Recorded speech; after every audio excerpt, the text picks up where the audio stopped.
Okay, folks. So this this chapter 4 on your textbook in your textbooks, the procurement process pertains to the this week's assignment that you will be working on.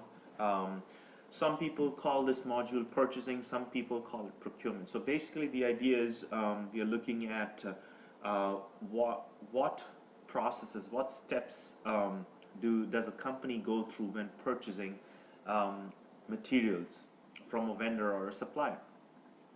Now, so this is your learning objectives, learning goals is describe the org levels, just like you saw in the first chapter. That is the chapter on fulfillment process or order to cash process, or also called sales and distribution.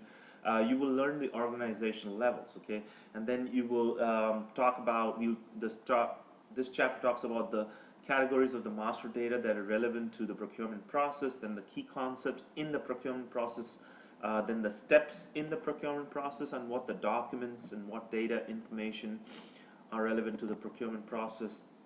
And then the final two objectives, how does SAP enable this process? So when we look at the basic framework of this procurement process or purchasing process, the first is creating the requisition, purchase requisition. Basically, that is the what materials do you require, how much do you require, when do you require, and then you convert that requisition into a purchase order.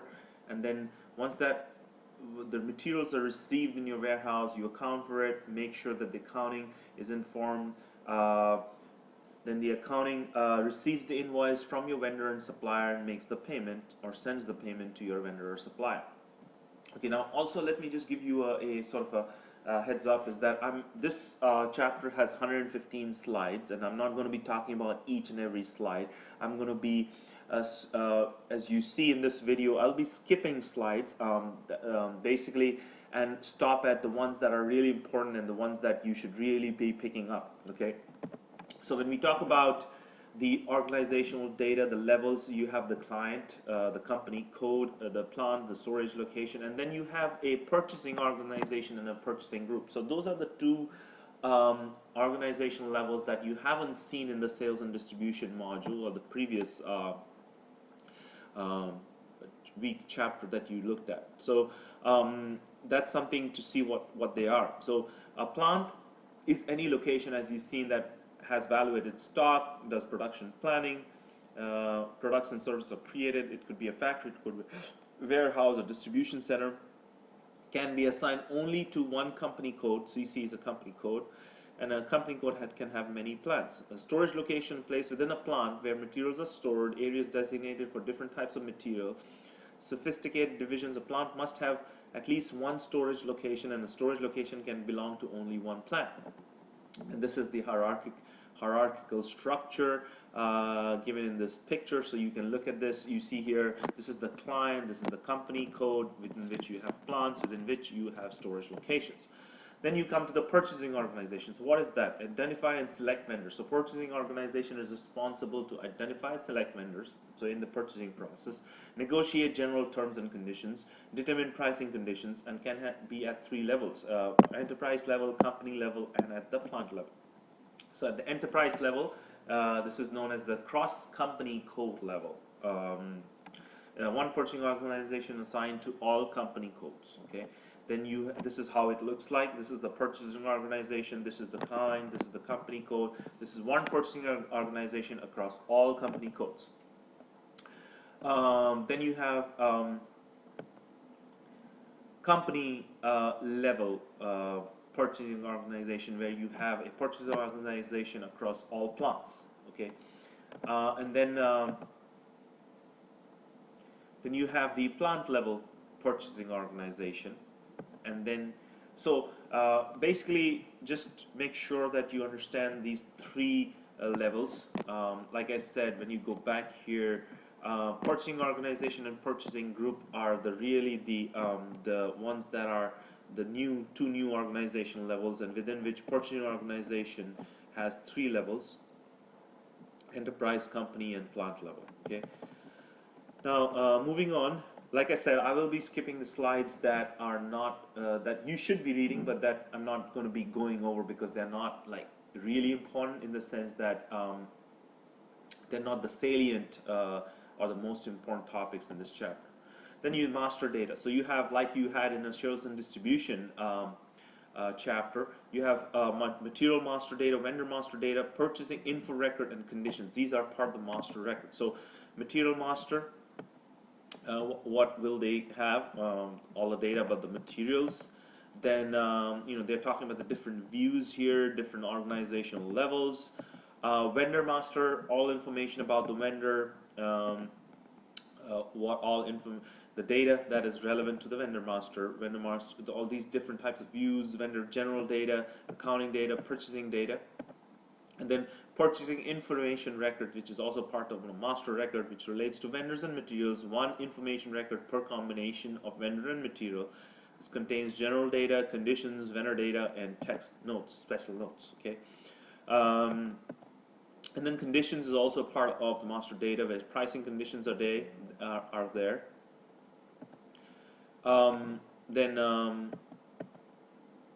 This still continues to talk about the purchasing information records, which are part of the master data.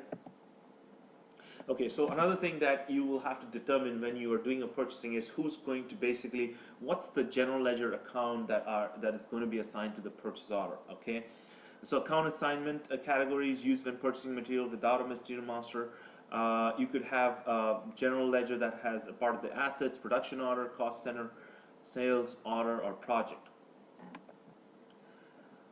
Okay, or it could be automatic general ledger account determination based on the category. So purchase for stock versus consumption. So you can look at the account, how the account is determined when you have purchase versus stock versus consumption. Sorry, purchase for stock versus consumption. What are the stock types? So you have unrestricted use stock, you have quality inspection stock, you have block stock, and you have stock in transit. So unrestricted use, it's gone through quality inspection, is there ready to go. In quality inspection, the ones that are come in, some have to be inspected of quality. That's quality inspection stock. Then block stock is ones that are damaged, or they're not usable, or they're not the ones that you really ordered. And then stock in transit. So these are the four main types of stock types which you have to keep in mind. Goods movement, there can be two types: actual physical goods movement and just stock goods movement, or what I call transfer goods movement. Goods movement, goods receipt. Obviously, when you are purchasing, you are the ones who will be receiving the materials, so you will be issuing a goods receipt. The goods issue will be coming from your vendor, the one who was actually issuing the goods. And then stock transfer, of course, the actual physical movement of the goods from storage location to storage location, or plant to plant, or company code to company code. This is the details of the procurement process. Again, make sure you go through these steps. This shows you, see the purchase requisition. This is the first step. Source of supply is known. If it's yes, then you go to vendor selection. If it's not, then you actually have to select the vendor. Once this vendor selected, you send out a purchase order. Once the purchase order is executed, the vendor receives does a goods receipt. Then you do an invoice verification, and then you payment processing, and then so the master data, all the so what are the documents involved? Financial accounting documents, controlling documents, material and transaction documents. Okay. Now it's a specific example, the GBI story in your textbook. You're talking about inventory T-shirts as low, so the plant Miami has to purchase T-shirts. Quantity purchase is 500. So elements of purchasing, what triggers it, requirement. So if the stock is below the required level, so you have to order. Then the data that you get from the you have to access the master data and the user input, and then you create a requisition based on the data that you have acquired, and then proceed from there. Purchase requisition is converted to purchase order, and then the following steps take place. So so this is again talking about what triggers the process, what's the data, what is the output, then of course the subsequent step after the purchase requisition is the purchase order. See here everything is given, this is the purchase requisition. All this data for the purchase requisition comes from different sources, could come from different sources. Of course, so if you have not decided in a vendor, you have to request for quotation after your purchase requisition. Once you get a quotation, then you're happy with it. It's like, you know, you're basically looking for vendor selection process will include quotation. So the reorder point in this scenario is 50 order quantities. So whenever the stock level is at 50, it triggers the purchasing process. That's what it's trying to say. And again, it's all the purchase order steps. Make sure you go through this and see the purchase order takes data from these different sources.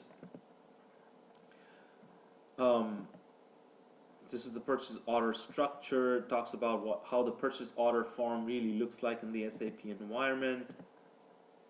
Then you obviously the purchasing process includes communicating with the vendor. That's what this slide shows. So now you're converting the purchase requisition to purchase order. This is how this is the goods receipt, where the you actually, when you receive the goods from at your warehouse from your vendor, you issue this goods receipt. The data that is relevant to the goods receipt. Financial impact of the goods receipt, of course, your inventory has increased. You have to pay. So there's your goods receipt data has changed.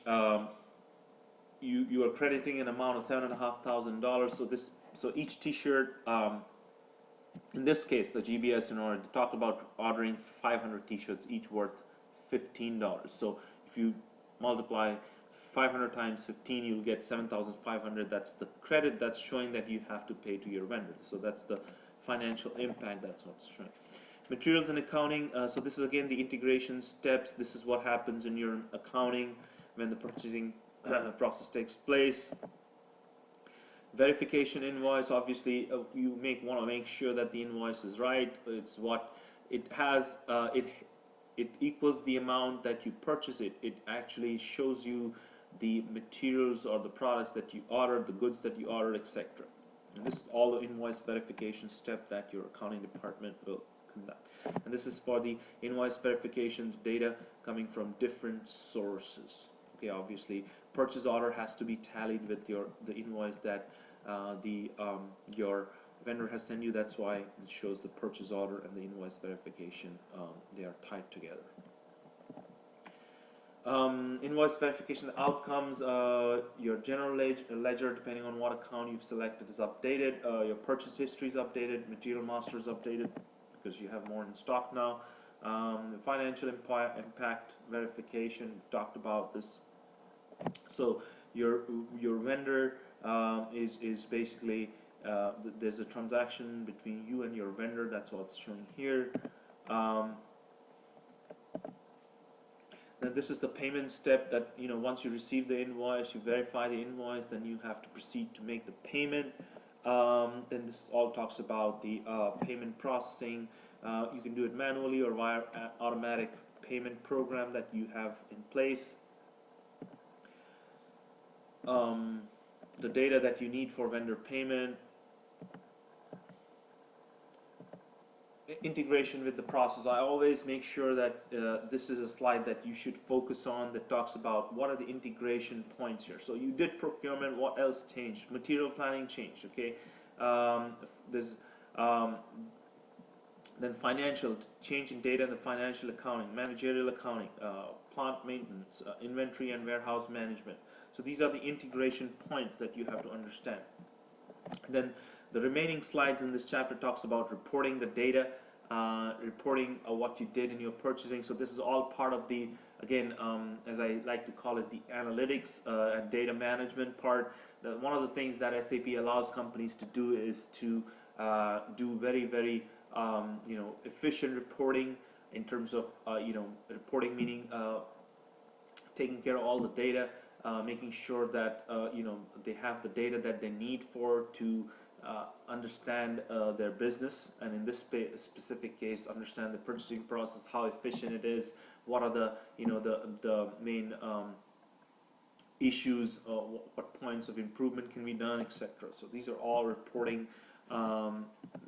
These are slides that all concerned with reporting. Okay, of course, logistics information systems. It's part of the reporting because you have you get data from the logistics information system, and that you use to for your purchasing. That's why it is an important part of the reporting process in this purchasing module.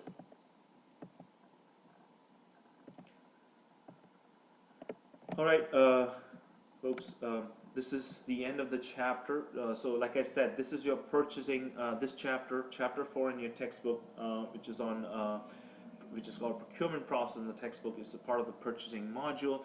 And before you start the SAP assignment, obviously you must read through this chapter and make sure you understand the key steps, the organizational levels, the master data that's relevant to the purchasing, what are the key steps, and what are the integration points. Okay, so with that said, that's the end of this video for this chapter.